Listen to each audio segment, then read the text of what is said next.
नमस्कार दोस्तों, आप सभी का हमारे विश्व भारती चैनल में बहुत बहुत स्वागत है। आप सभी को आज हम ऐसी जानकारी देने जा रहे हैं जो कि ना आपको सोशल मीडिया में मिलेगी और ना ही नॉर्मल के न्यूज़ मीडिया चैनल्स पर।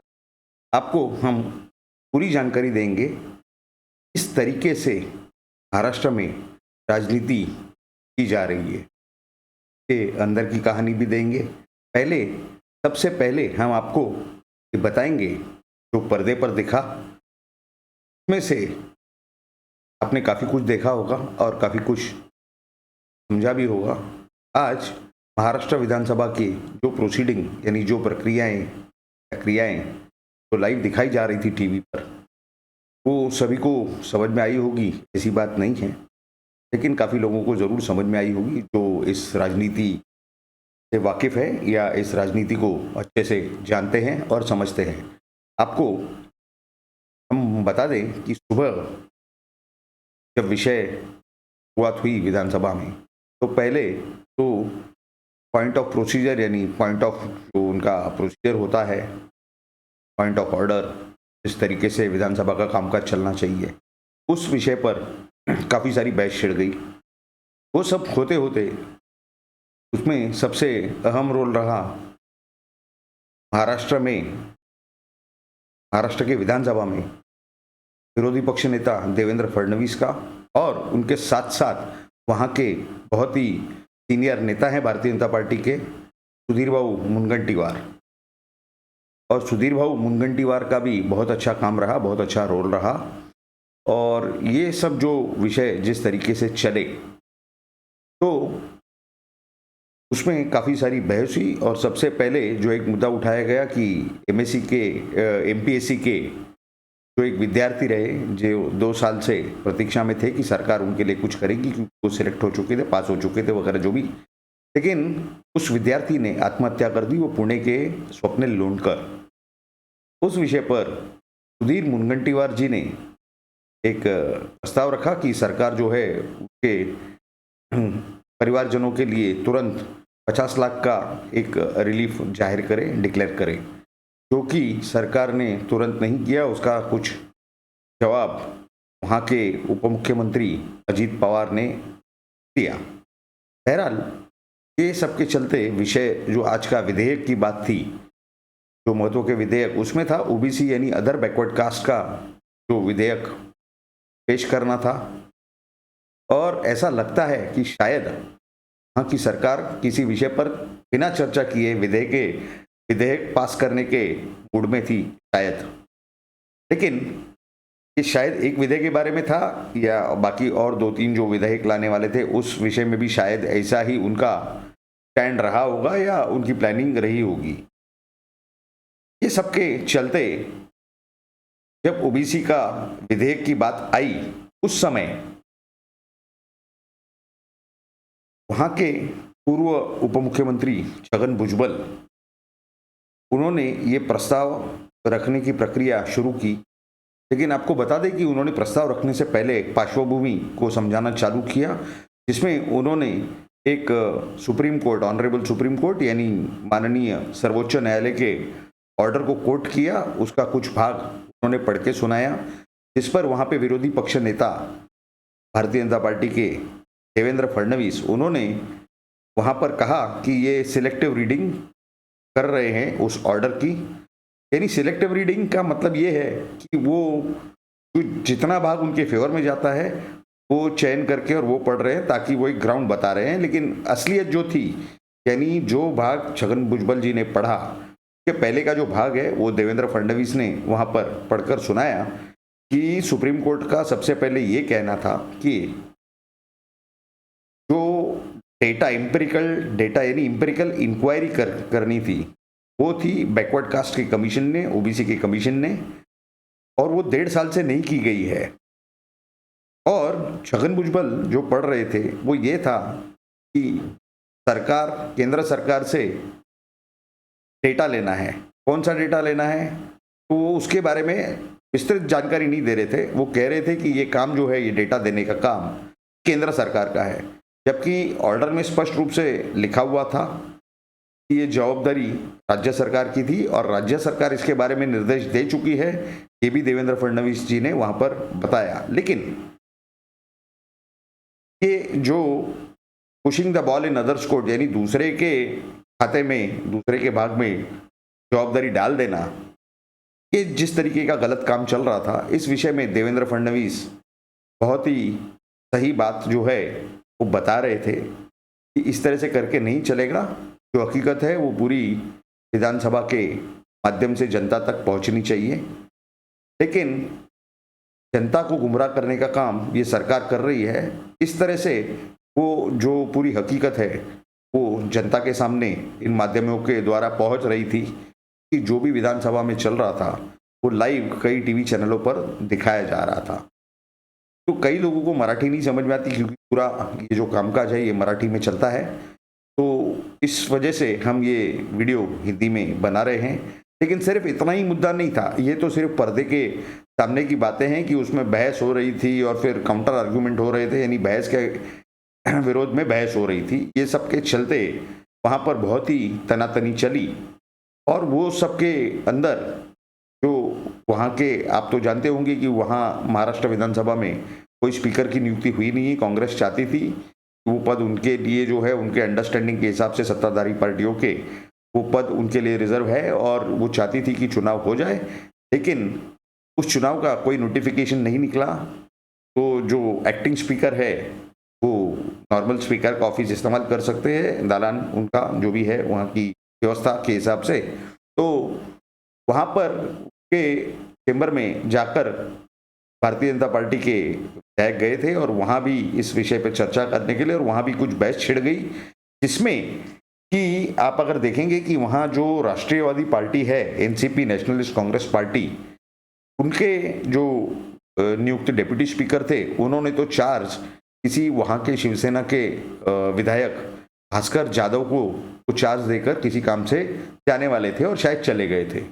तो ये जो पूरी बहस है ये भास्कर जाधव के साथ हुई, यानी एनसीपी अपने आप में बीच में से निकल गई कि पूरे लफड़े और झगड़ों में से और बहस में से। जो वहाँ पर प्रतिनिधि थे वो वहाँ से चले गए।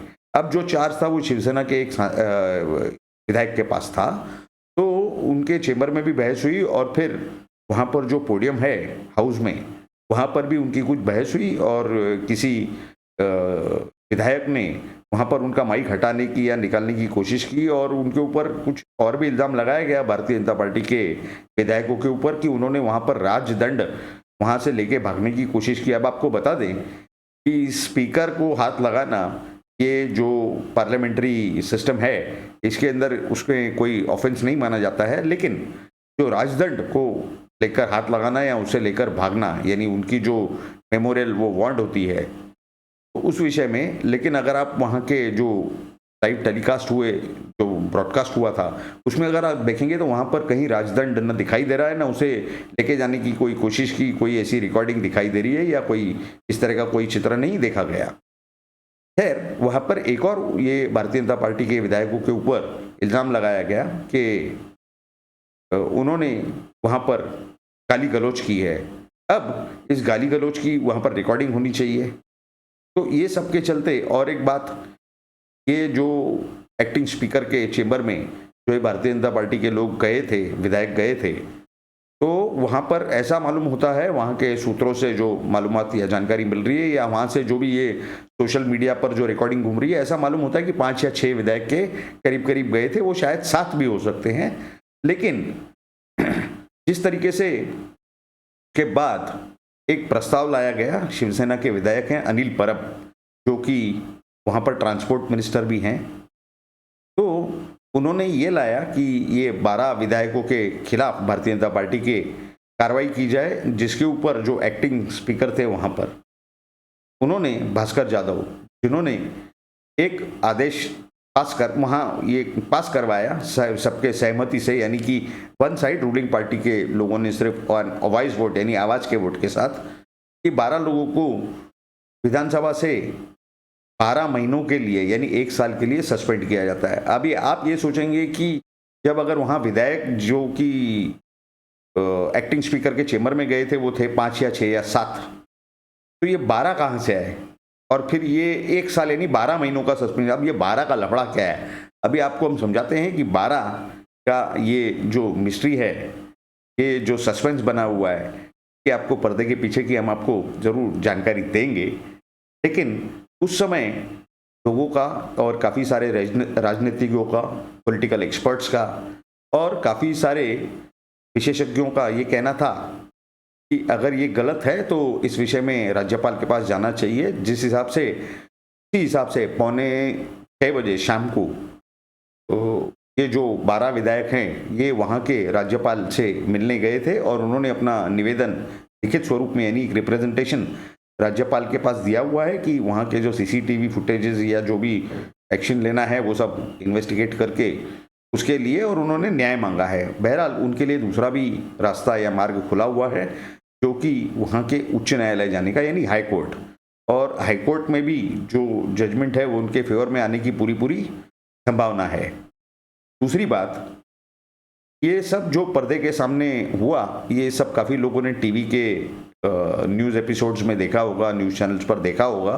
लेकिन ये सब के होते होते आपको एक मज़े की बात और बता दें, जो शायद इससे कनेक्टेड है, क्योंकि उस समय काफ़ी लोगों को ये लग रहा था कि मंगलवार के दिन यानी 6 तारीख को, 6 जुलाई को स्पीकर का इलेक्शन रखा जाएगा। इसका की नोटिफिकेशन का अभी तक पता नहीं चला, लेकिन अगर वो चुनाव होता है तो वो बाय सीक्रेट बैलेट होगा। तो उसमें भारतीय जनता पार्टी के विधायकों की जो संख्या है वो 106 है। अगर वो 12 से घट जाएगी तो 94 हो जाएगी, यानी 94 होने के बाद उन्हें 10 और विधायकों का समर्थन हासिल है, यानी वो फिर 104 की उनकी संख्या होती है। लेकिन ये सब होते होते रात में ये स्पष्ट हो गया कि ऐसा कोई चुनाव न होने जा रहा है और न ही उसका कोई नोटिफिकेशन निकला है, क्योंकि एक दिन पहले कम से कम जो कंटेस्टेंट है उनके नाम जाहिर करने पड़ते हैं, डिक्लेयर करने पड़ते हैं, जो कि हुआ नहीं। और अब जब ये स्पष्ट हो चुका है कि ऐसा कोई इलेक्शन नहीं होने जा रहा है, तो अब आप कहेंगे फिर ये सब क्यों? तो कि ये जितने बिल ये सरकार, वहाँ पर एनडीए की जो सरकार है, महाविकास आघाड़ी यानी महाराष्ट्र विकास आघाड़ी, ये जो कुछ बिल है वो बिना किसी चर्चा के, बिना किसी बहस के शायद पास करना चाहती होगी, ऐसा काफ़ी सारे पॉलिटिकल एनालिस्ट का कहना है। अब सवाल ये आता है कि विपक्ष का मुंह क्यों बंद किया जा रहा है?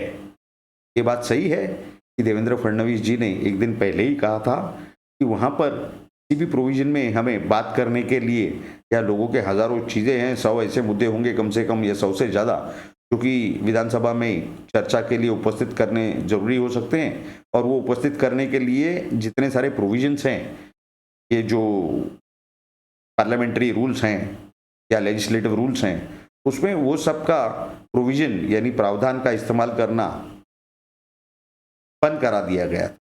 अब ऐसा आज तक हुआ नहीं कभी विधानसभा में, तो ये इस तरह से ये पहली बार हुआ। तो हर कदम पर देवेंद्र फडणवीस, जो कि वहाँ के विरोधी पक्ष नेता है, उन्होंने सरकार को एक्सपोज करना चालू कर दिया, जिसका नतीजा ये हुआ कि इन्होंने गलती निकालकर, छोटी मोटी गलतियां निकालकर और उसे बड़ा दिखाकर 12 विधायकों को सस्पेंड किया। ऐसा सरकार के ऊपर या सरकार की बाजू पर आरोप लगाया जा रहा है।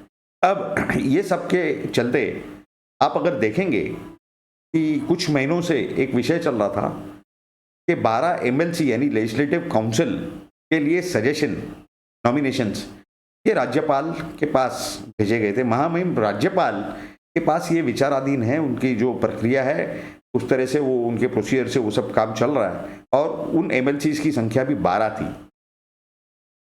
दूसरी बात कि वहाँ पर एक एनसीपी पार्टी के नेता हैं शरद पवार, जिनका जन्मदिन है 12 दिसंबर। और अगर आप ऑब्जर्व नहीं आपने किया होगा तो मैं आपको बता दूं, हम आपको बता देते हैं कि उनकी गाड़ियों की अगर आप नंबर देखोगे, जो कि वो खुद यूज़ करते हैं, उनके गाड़ी का भी नंबर आपको मिलेगा 12-12।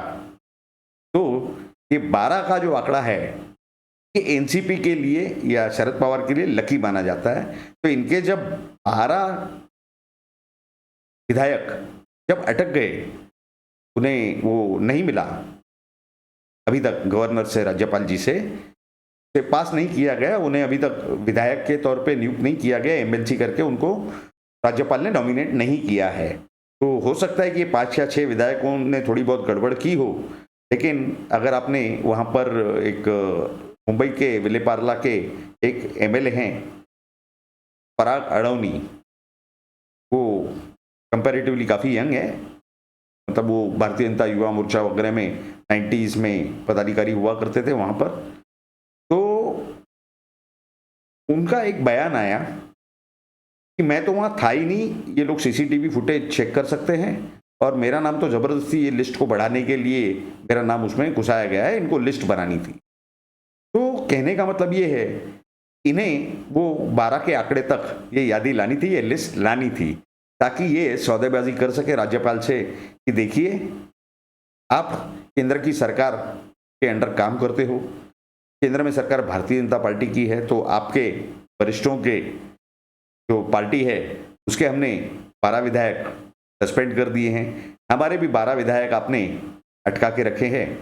तो आप एक काम कीजिए, आप हमारे विधायकों का क्लियरेंस कर दीजिए एमएलसी का, और हम ये सस्पेंशन यहाँ पर विधानसभा में पीछे ले लेंगे। तो इस तरह की सौदेबाजी का ये प्लान या गेम होने की संभावना नकारी नहीं जा सकती, ऐसा एक्सपर्ट्स का कहना है। अब सूत्रों से इतनी सारी जो जानकारी मिल रही है, उससे ये स्पष्ट हो रहा है कि इसके पीछे जरूर कुछ ना कुछ चाल रही होगी, और चाल होने के सिवा इस तरह का कोई काम ये राजनीति में होता नहीं है। अब तो जानते हैं कि किस तरह ये कोऑपरेटिव सेक्टर के अंदर जो धांधली हुई है, पैसों के घोटाले हुए हैं हजारों करोड़ों के, कि जो फांसी का फंदा है, यानी फांसी का फंदा तो नहीं कह सकते, लेकिन उसमें अटकने वाला या अटकाने वाला जो फंदा है वो बहुत ही नज़दीक, कई बड़े बड़े नेताओं के गले के नज़दीक पहुंच चुका है, शिकंजा बहुत नज़दीक है। ये भी जानकारी मिल रही है कि वहाँ के पूर्व गृह मंत्री अनिल देशमुख, इन्होंने सुप्रीम कोर्ट में गुहार लगाई है, वहाँ रिट पिटीशन फाइल की है इंटरिम रिलीफ के लिए, ताकि ईडी उनको अरेस्ट नहीं करे। लेकिन आपको बता दें कि वो कुछ भी हो, हमें जो जानकारी मिल रही है, शायद ये जो विधानसभा का अधिवेशन ये 6 जुलाई को खत्म होने जा रहा है। अब 6 जुलाई को अधिवेशन तो खत्म होगा, लेकिन कुछ सूत्रों से, विश्वसनीय सूत्रों से ये जानकारी मिली कि ईडी जो है उन्हें 3 समन ऑलरेडी दे चुकी है, और उन्होंने अलग अलग उसके कारण देकर इन्वेस्टिगेशन को ज्वाइन नहीं किया, उनके पास अटेंड नहीं किया, और उन्हें किसी तरह का कोऑपरेशन नहीं दिया। इसके लिए ईडी उनके खिलाफ वारंट बनाने में लगी हुई है।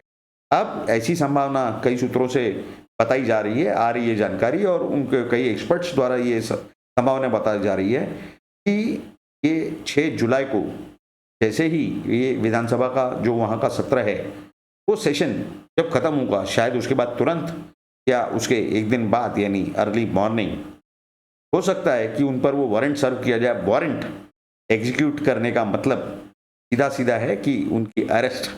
अब आप इसमें ये बात समझ लें कि आपने कुछ साल पहले देखा होगा, नरेंद्र मोदी जब प्रधानमंत्री बनने के बाद में भारत में सभी कहते थे कि घोटालों में कोई नेता नहीं फंसता, कोई नेता नहीं फंसता, आज तक किसी का कुछ हुआ है क्या, आप दिखा दो। तो तब से सभी ये पॉलिटिशियंस, नेता लोग डरे हुए हैं। क्यों डरे हुए हैं? क्योंकि जिन्होंने गलत काम किया होगा वही डरेंगे। तो आपने देखा होगा कि इतने बड़े नेता कांग्रेस के, पी चिदम्बरम, जो फाइनेंस मिनिस्टर रह चुके कई बार, वो इतनी उम्र में, इतनी बड़ी उम्र में भी वो अपनी धोती पहनकर, वो लुंगी पहनकर, और वो इतनी बड़ी दीवार जो है उसके ऊपर कूद के और अपने बंगले से निकलकर भागे थे और खुद को बचाने की कोशिश कर रहे थे। तो ये जो भ्रष्ट नेता हैं, ये ज़रूर अपने ध्यान में रखें कि ये मोदी की सरकार है, ये उस मनमोहन सिंह की सरकार नहीं है जिनको कि बोलने के लिए परमिशन लेनी पड़ती थी। यहाँ पर मोदी जी ने अपने एजेंसीज को पूरी आज़ादी दी हुई है कि कानून के तहत जो सही कार्रवाई है वो उन्हें करनी है, वो उनका कर्तव्य है। वरना उनसे पूछा जाएगा कि आपने अपना ये कर्तव्य क्यों नहीं पूरा किया, जिस वजह से किसी प्राइवेट पर्सन को बेनिफिट हुआ, या प्राइवेट पर्सन फ्री रह गया कोई गुनाह करने के लिए, या वो छूट गया, तो ऐसा क्यों हुआ। तो ये अकाउंटेबिलिटी का सिस्टम है, और ये अकाउंटेबिलिटी वाली गवर्नमेंट है। न कि पहले कि कुछ भी करने के पहले या एक लेटर भी लिखने के पहले या एक समन्स भी भेजने के पहले अपने पॉलिटिकल बॉसेस को पूछा जाता था। ये 70 साल जिस तरह से चला राज, से अभी बहुत ही अलग तरीके से चल रहा है। हमें पूरी अंदर की जानकारी मिलती रहती है।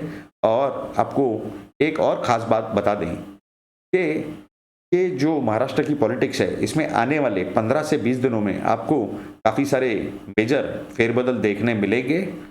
और केंद्र की जो राजनीति है, उसमें भी आने वाले 10 या 11 तारीख के आसपास आपको काफ़ी सारे मेजर चेंजेस देखने मिलेंगे। और ये हो सकता है क्योंकि हमने जो पिछला एक वीडियो बनाया था इसके पहले, शायद कल या परसों में, उसकी लिंक हम अपने डिस्क्रिप्शन में ज़रूर देंगे आपके लिए। अगर आप वो देखेंगे तो उसमें इन घोटालों की तो जानकारी हमने दी ही दी है, लेकिन ये जो बदलाव आने जा रहे हैं महाराष्ट्र के राजनीति में और केंद्र के राजनीति में, इसकी हमने विस्तृत जानकारी दी है। और इस वीडियो की जानकारी लेकर कुछ मीडिया चैनल्स ने न्यूज़ चलाना चालू किया है कि किस तरह से सेंटर में या केंद्र में राजनीति में या सरकार में बदलाव आने जा रहे हैं, और उसके अंदाजे वो लोग अपने हिसाब से लगा रहे हैं। हमने अब तक कोई नाम ऐसे डिक्लेयर नहीं किए जो कि महाराष्ट्र से केंद्र में जाएंगे। हमने खाली उस वीडियो में इतना कहा था कि 2 व्यक्ति ऐसे हैं जिनकी जानकारी हमें पूरी पूरी आई है।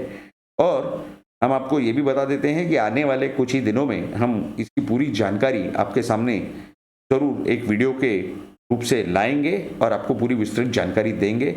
आप सभी ने हमारे इस वीडियो को पूरा अंत तक देखा, इस सब के लिए आपका बहुत बहुत धन्यवाद। आप सभी से निवेदन है कि इस वीडियो को ज़रूर लाइक करें और आपको जिस विषय पर जानकारी चाहिए उसकी बारे में आप नीचे कमेंट बॉक्स में ज़रूर आपकी जो रिक्वेस्ट है वो रखें। हम उस विषय पर वीडियो बनाकर आपके सामने रखेंगे। आपको पूरी पूरी जानकारी हमारे वीडियो द्वारा मिलेगी। आप सभी लोगों से निवेदन है कि हमारे इस चैनल को आप ज़रूर सब्सक्राइब करें और सब्सक्राइब स्विच के बाजू में, बटन के बाजू में एक बेल का बटन है, उसे दबाइए और वहाँ पर आपको ऑल का ऑप्शन मिलेगा। ऑल के ऑप्शन को आप सेलेक्ट करके क्लिक कीजिए ताकि आपको हमारे आने वाले वीडियोस की जानकारी सही सही समय पर मिलती रहे। आप सभी का फिर से दोबारा एक बार बहुत बहुत धन्यवाद। भारत माता की जय। जय हिंद।